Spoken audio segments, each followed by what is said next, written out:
Thanks everyone for joining us, the Project Censored radio show. I'm very glad right now to be joined by Jena, who's a coordinator and street medic with Mutual Aid Disaster Relief. She's especially passionate about medical solidarity as well as Appalachian, Southern, and rural organizing. Jena, thanks so much for joining us. Thanks for having me. Absolutely. And so Jena, as I understand it, you've just gotten back from Western North Carolina. Can you tell us where you've been and what the situation is like on the ground there? So the places that I visited while I was in Western North Carolina were the Mutual Aid Disaster Relief Hub in West Asheville. We also visited Burnsville, Barnardsville, Marshall. I visited Spruce Pine. I was down in Rutherford County, which is the county where Lake Lure and Chimney Rock are, that people have heard so much about. And being from upstate South Carolina, right there on the border myself, originally, I also was able to see some of the impact that they had in Greenville, Spartanburg, and Anderson counties down there. We got around a fair amount. I took a westward route out of southeast VA when I went down there, so that I could also kind of get a good feel for what had happened in southwestern Virginia and eastern Tennessee. So yeah, kind of been around the whole very large impact zone as much as possible. Yeah, wow. So can you talk a little bit about what it looks like there and also the variation in terms of what the situation is like? Obviously, the worst impacted areas are those areas that set right on the massive watershed that comprises Western North Carolina and Eastern Tennessee. But we have also seen a lot of flooding and a lot of damage to the north of there, in the very bottom corner of Virginia that borders Tennessee, and all the way down to even Georgia, North Georgia. So the bulk of the most devastating impact is certainly in Western North Carolina and Eastern Tennessee, but I do just want to amplify for people that several states were impacted, and there's thousands of square miles of impacted area. On the ground, in Western North Carolina, speaking as someone who has been doing disaster response for around 7 years now, I have personally never seen devastation at this level, in terms of infrastructure just being gone. Roads, comms infrastructure. In a lot of cases, they might come in and repair the power lines, and certainly a fleet of linemen from all over the country are helping with that. But they're up against bigger odds this time, because they're having to repair infrastructure that is, more costly and more timely to repair. So you have many people being told they might not have power back for months, or as we go into the winter, that's a really big concern.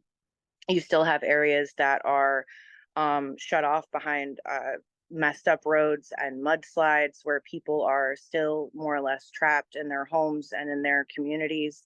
As the media cycle has moved on, the situation down there has pretty much remained the same. And I would just encourage everyone to remember that recovery from a disaster of this magnitude takes many years, and well past the time when it is in that legacy media news cycle. Yeah, thank you so much for highlighting that. I mean, that's one of the things that we try to do here at Project Censored is pull people out of that 24-hour news cycle. And I mean, I'm still getting reports from friends in Hawaii that, things are still, people there are still living in tents from the fires. Tourism gets back up and capitalism gets back up and running, but people are still reeling from that devastation. And so with that, I'm curious, Jena, what kind of official or government or what have you support have you seen down there, or have you interacted with in terms of also trying to help folks down there? So I personally, this is speaking only to my personal experience. I know that there have been some people who have bumped into FEMA, or who have had more direct interactions with FEMA. While I was on the ground, I did not encounter FEMA. This is not something that surprised me, because again, in all of my time in disaster response, that has kind of been the case, to where people are like, where's FEMA? Where's the Red Cross? just to throw that out there. Um, but I do know that they had apparently had several locations set up where they were working with county municipalities. I can say that in terms of my own personal experience, the officials that I saw most helping the effort were those of a local or municipal level, county emergency management, et cetera, and so on. I saw much more from them, and I am sure that they are cooperating with FEMA and working in conjunction with FEMA because that is how the National Incident Management System works. But it's been, in my experience, much more local officials, if any officials, in fact, at all. I know that many people who have applied for the FEMA assistance have already been denied. FEMA is saying that this is because of clerical errors. In their case, a clerical error can be something as simple as a typo or not having the correct documentation, which is obviously a problem when you're dealing with a population of people who have lost everything. Um, on a good day, getting help from their lumbering bureaucracy is akin to getting blood from a stone, and all of the politicization and conspiratorial narratives surrounding FEMA have really only made that more difficult. Yeah, absolutely. And I I mean I'm just remembering I was down in Puerto Rico after the hurricane there, and a lot of people there don't have deeds to their homes because that's not how they do things. And then when FEMA demands the deed, it's like, well, what do you want me to just write one up? I mean, that was my house, but yeah, I can't. And so all of that bureaucracy, it really serves to ultimately protect the government from having to do anything. And so I'm curious with that mutual aid, disaster relief, and mutual aid in general on the ground, how do you tap into existing solidarity structures in order to really get to people's needs and support them? Would love to answer that. Do you mind if I just respond to what you said really quickly? Please do. What you were saying about Maria reminded me that I have many friends who responded to Maria, and I have, in conversations with them, been told that, to their experience eyes, this situation is looking very much like how things went down in Puerto Rico after Hurricane Maria. From the government saying we can't get to the people who live high up in the mountains, and we're not going to allow you to try either, to the just absolute negligence of government structures to help these people, and also in the sense that mutual aid is filling in those gaps. I also wanted to mention that there was a figure recently put out in multiple media sources stating that 98% of the people impacted by the storm did not have flood insurance.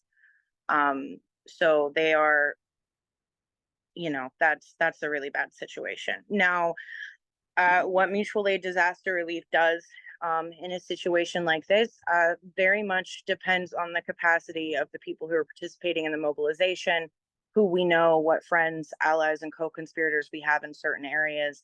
But ideally, and in this case, the way that it is working is that we are trying to be directed by the people who are on the ground, by those local and regional organizations, mutual aid organizations, advocacy organizations, and really from the bottom up listening to them. We go to a place of need and we make connections with the people that live there, just person to person human connections, and ask them about their needs and how we can help direct them the resources that they need. That's very important in our core values. That the difference to us between when we say solidarity, not charity, is that mutual aid and solidarity is multi-directional and is ground up. We're not coming in as some outside force from a position of saviorism to tell people what they need. We are connecting with the people who best know the needs in their community and saying, what do you need? And how can we accompany you and walk with you in this? Logistically and pragmatically on the ground, what that's looked like is supporting these distribution hubs that have popped up all over Western North Carolina, working to make connections in the hollers where people haven't been able to make connections yet, where there's still a whole lot of need. It's looked like doing coordinating medical volunteers and workers to do things like well checks and pop-up clinics. A ton of medical solidarity is happening. We've had supplies coming in. We've had work crews coming in who are working to muck and gut flooded homes and try to make them more livable for people, to try and save some of their lives. Really, they're things that it's just devastating to see how many people have really lost everything, and helping them in any way to preserve something of the life that they had before goes so far to making them feel like they're not alone, and to really giving them uh, hope that we're all in this together. Yeah, absolutely. And I think that like person to person is what I mean, that makes such a huge difference as opposed to treating somebody like they're just a number. Um, and I'm curious, I mean, having grown up close to Appalachia, I'm also from North Carolina, having spent a lot of time there. I know that even before the hurricane, there were places that were quite difficult to get to. And now that there are no roads, I mean, how do you get people to the places that are most affected? Um, there have been a lot of volunteers that have taken different approaches to that. And I am with mutual aid disaster relief, but I also want to highlight all of the volunteer activity happening on the ground, all of the organic and spontaneous mutual aid that people with no organizational affiliations or different organizational affiliations are engaged in, because that is amazing and inspiring to me to see. And so, to that end, there have been many volunteer pilots that are willing to fly into these areas, either with, their smaller biplanes, prop planes, or helicopters if they have those available. There have been the pack mules that maybe people have seen in the media. There are people using ATVs, four-wheel drive. Um, Vehicles that are capable of navigating some of the sketchier terrain. Um, I recently saw a story that a small group of coal miners came down from West Virginia and, with their own excavators, rebuilt the section of road between Bat Cave and Chimney Hill, which the state had said would take up to a year or at least many months. They did it in days. Everybody's calling them the West Virginia boys. The West Virginia boys aren't talking to the media because they know what they did was not altogether sanctioned. But every story I have read about that has pointedly stated that both the sheriff's office and FEMA turned a blind eye to what they were doing, because while it might not have been sanctioned, it was absolutely right. And so, really, how that's being addressed is that people are coming together and people are getting it done. And I think a lot of times, maybe people kind of have this idea that what volunteer disaster relief organizations do is fill up their personal vehicles with pallets of water, and don't really have a feel for the scope at which, when people come together, they can actually get things like building roads and getting past mudslides done. Um, there has also been a military presence on the ground, ranging from the National Guard to more active duty, and the Army Corps of Engineers. And my understanding has been that they are focused on that very deep wilderness recovery. That unfortunately, in some cases, they might be the only people who have the equipment to do that. Um, and I know that even for them, that has been a very, even for people with those resources, it has been a very difficult process, a very ongoing process, and really, just highlighting again that Western North Carolina needs all the help it can get. Yeah, absolutely. And I'm glad that you mentioned the West Virginia boys. I've spent quite a bit of time in West Virginia. I did a documentary about it as well, where I highlight much of this, that like there are a lot of beautiful people in West Virginia that have been cast aside as just like these poor white hicks, that are, foregone conclusion for the KKK or something. And yeah, and it's I think anybody who has that perspective should just go to West Virginia and see some of the rad history and the rad present that's unfolding there. And I wanted to, since you mentioned the National Guard and law enforcement, I'd also seen images of like law enforcement guarding stores, to ensure that like looting doesn't happen and things like that. Have you seen anything like that, or have you seen any interactions with law enforcement where they are doing the bidding of the capitalists and ensuring that things aren't taken from stores and things like that? That is something that happens in absolutely every disaster scenario. While everyone is different, there are also certain trajectories and certain factors that, in my experience, pop up in everyone, and that is certainly one of them. I also know that sometimes there are outside actors who come of a mind to do just that as well. That's been a factor. As far as I'm aware, all the way back to the response after Hurricane Katrina, where there were anti-looting patrols, using that as a pretense to do violence to people just trying to survive. It reminds me of a sign that friends of ours working in Milton impacted Florida right now put up on their distro, and the sign said, "Your loot is moot. Round here we share." And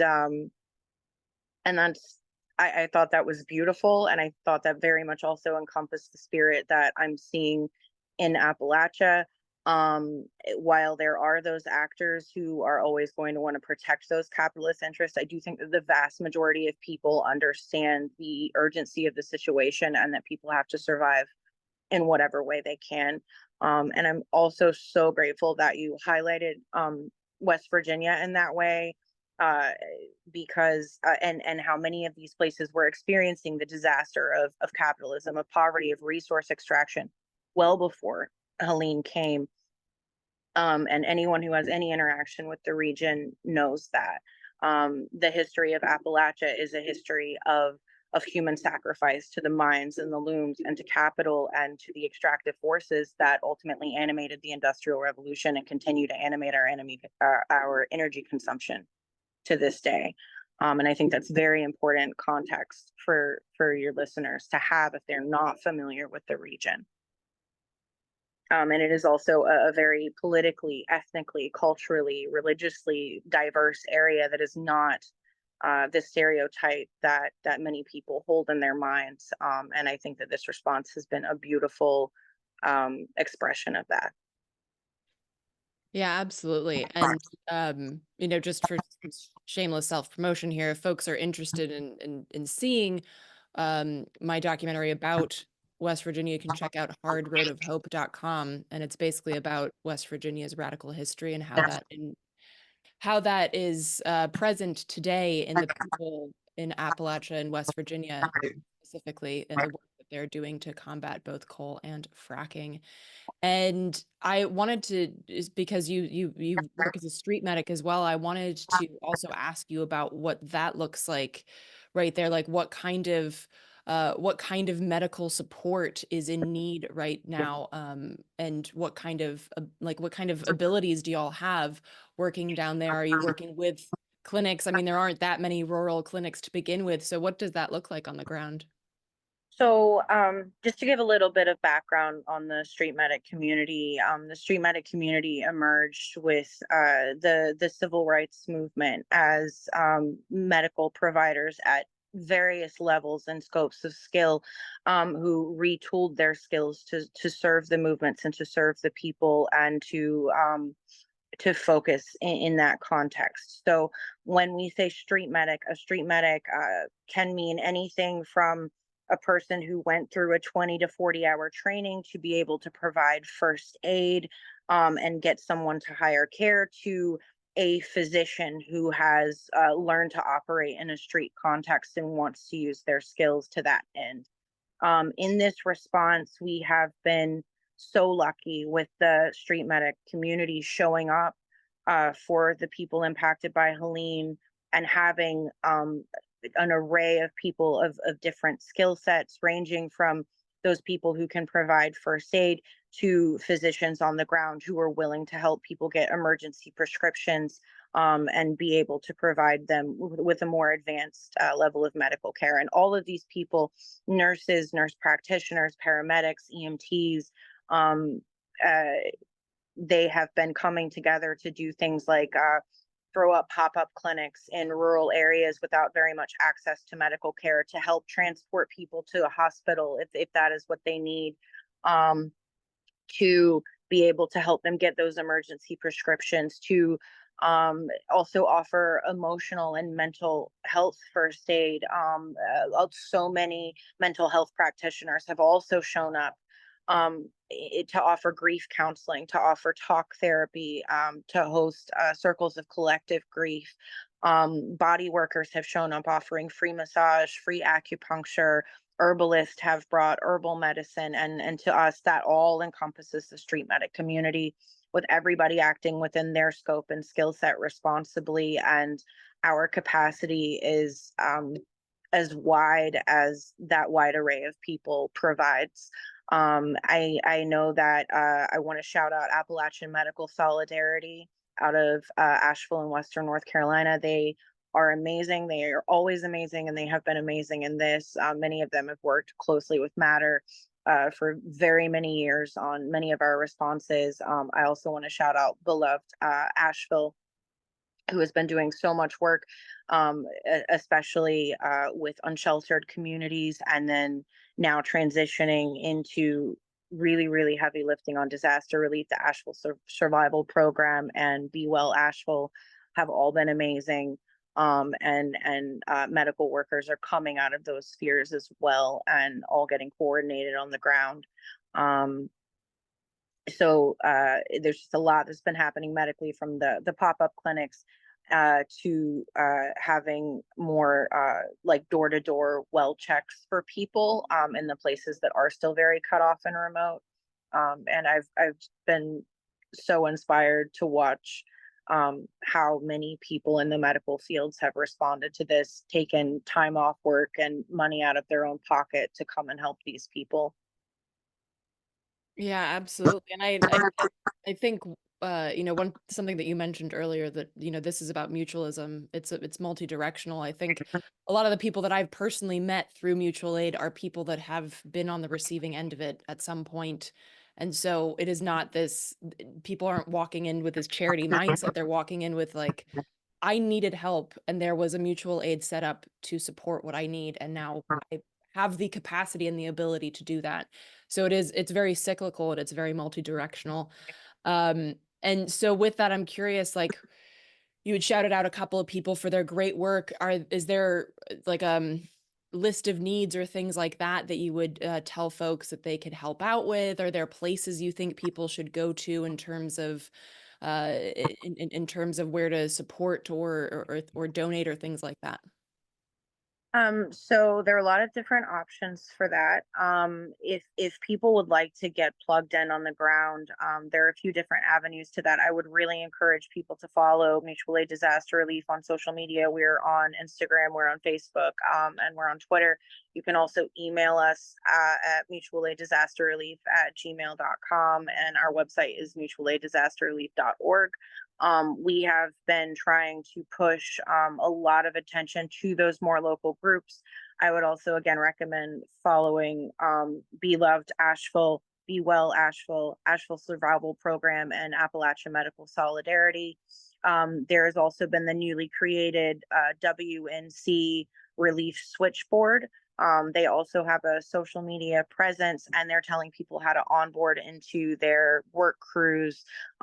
We have a call up on the Matter socials right now for medical workers to plug in, um, because we need to be able to sustain that. The more acute phase is over in many places now, but now you have ongoing problems of the kinds of health problems that people are going to face being unsheltered. Large swaths of people are newly unsheltered. And so that's going to continue to be a great need.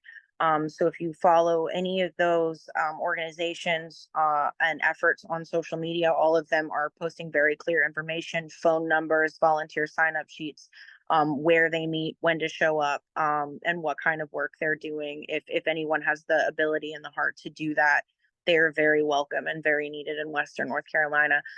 In terms of supplies, we've kind of, for the time being, moved out of the general supplies phase of the recovery and into the kind of phase two clean up, rebuild. So people are asking for a lot of things like chainsaw PPE and muck boots and Tyvek suits and respirators and tools. We are thrilled to have any contractors, carpenters, electricians, people who are able to do that kind of work come out and help with these builds and these repairs. We have just a wide array of roles. If anybody is listening to this thinking, I frequently say that when I first started doing disaster response, that I had this idea in my head that I basically had to have the combined skills of a firefighter and a soldier to do this. And that is absolutely not true. If you can cook and share food, if you can help push out supplies from these hubs, if you can love people through this and check on their hearts and hold the enormous trauma that they've been through, everybody can do something. We've even seen children, young people and children coming to help push supplies out of these distribution centers, and not only learning themselves about the value of mutual aid and of community, but also helping so much in that regard. And again, that multi-directional sense. Yeah, that's beautiful. I'm so glad to hear it. Of course, it's awful that this happened, but it's also, I think it's so important that a lesson that we pull from this is that people need to build these networks outside of disaster times. I think that sometimes people think like, oh yeah, when things do go terribly, then I'll reach out and try to build community. It's like, no, no, no. This is what we need to do ahead of time. And I think from my experience in Appalachia, those communities had built and had these strong connections to each other, and so if it was going to happen anywhere, it happened in a place where people had those threads that connected each other. So, Jenna, thank you so much for taking the time to sit down with us. If there's anything else that you'd like to close out with, please do, or to let folks know where they might be able to get updates and things like that. Um, I think that I would just want to close by saying, reiterating all of the socials and organizations that I shared. If folks want to plug in and keep up to date on this information, but what I really want to leave people with is that it is possible for us to hold in kind, I believe, the devastation, the trauma of what has occurred, and to also find so much inspiration and empowerment in what we are able to accomplish together and what challenges we are able to rise to together. And I have seen many people in the media, or many people just looking at these pictures and obviously heartbroken and feeling grief over the devastation, say that many of these small towns are simply gone. And what I want to leave people with is that they aren't gone because towns are more than buildings and infrastructure. They are the people in the community that animate that place. And those people are not gone, and they're not ever going to give up on each other or these hills that we all belong to. I can say nothing to add to that. That was beautiful.